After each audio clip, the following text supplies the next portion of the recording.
Snowman ឬ Snowball Snowman ស្គាល់ហើយនៅឡើយតែ Snowball Snowman យើងស្គាល់ហើយថាជាបរិសុទ្ធតក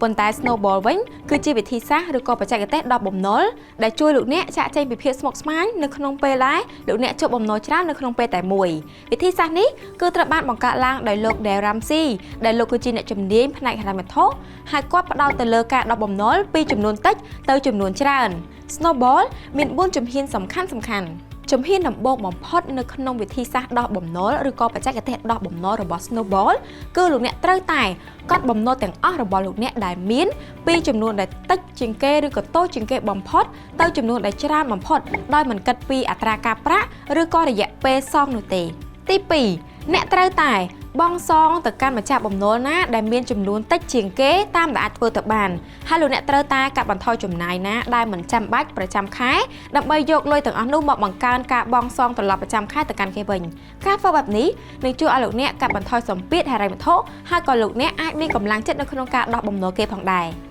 ទី3នៅពេលដែលលោកអ្នកសងបំណុលតូចបំផុតរួចរាល់ហើយលោកអ្នកត្រូវតែចាប់ផ្ដើមសងបន្តទៀតនៅបំណុលដែលតូចបន្ទាប់នៅពេលទន្ទឹមគ្នានោះដែរអ្នកក៏ត្រូវតែសងបំណុលផ្សេងទៀតផងដែរក៏ប៉ុន្តែអ្នកគឺត្រូវតែផ្ដោតសំខាន់ទៅលើបំណុលណាដែលតូចជាងគេបំផុតតែប៉ុណ្ណោះជាមុនសិនឧទាហរណ៍ថាប្រសិនបើលោកអ្នកជំពាក់បំណុលគេចំនួន3នាក់គឺទី1ជំពាក់មិត្តភ័ក្តិរបស់លោកអ្នក40,000រៀលបង់ប្រចាំខែចំនួន50,000ទី2លោកអ្នកជំពាក់ថ្លៃទិញអីវ៉ាន់អនឡាញ1លានរៀលទី3លោកអ្នកជំពាក់ធនាគារចំនួន2លានរៀលដែលត្រូវបង់ប្រចាំខែនោះគឺ20,000រៀលដូច្នេះហើយជំហានដំបូងដែលលោកអ្នកត្រូវបង់សងតាមលក្ខណៈឬក៏បច្ចេកទេសរបស់ Snowball គឺលោកអ្នកត្រូវតែបង់ចំនួនណាដែលតូចជាងគេនោះគឺចំនួនដែលលោកអ្នកជំពាក់មិត្តភ័ក្តិរបស់លោកអ្នក50,000រៀលនៅក្នុងមួយខែបន្ទាប់មកលោកអ្នកអាចចាប់ផ្ដើមបង់សងទៅកាន់ទំនិញអនឡាញដែលមានចំនួន1លានរៀលនិងចុងក្រោយគេគឺធនាគារ20,000រៀលនៅក្នុងមួយខែ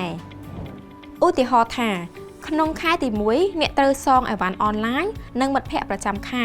25,000រៀលអញ្ចឹងអ្នកត្រូវលៃលោកជាក់ស្ដែងជាមួយចំណូលរបស់អ្នកហើយអ្នកត្រូវបង្កើនចំនួនបង់ប្រចាំខែពីមួយខែទៅមួយខែដើម្បីឲ្យឆាប់ដាច់ចំណែកឲ្យលុយបំណុលធនាគារក៏នៅតែសងគេធម្មតាគ្រាន់តែអ្នកត្រូវផ្ដោតលើបំណុលដែលតូចជាមុនសិន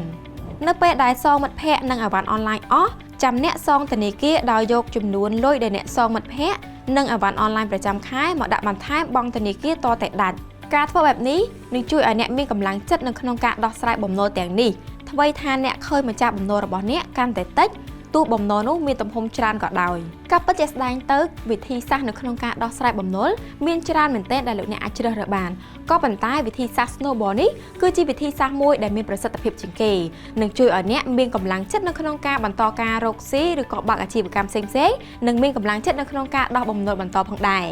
យ៉ាងណាមិញបច្ចេកទេសដោះបំណុល Snowball នេះក៏អាស្រ័យទៅលើស្ថានភាពហិរញ្ញវត្ថុរបស់លោកអ្នកផងដែរអាស្រ័យទៅលើស្ថានភាពបំណុលក៏ដូចជារយៈពេលដែលលោកអ្នកត្រូវបង់សងត្រឡប់ទៅកាន់ម្ចាស់បំណុលដូចគ្នា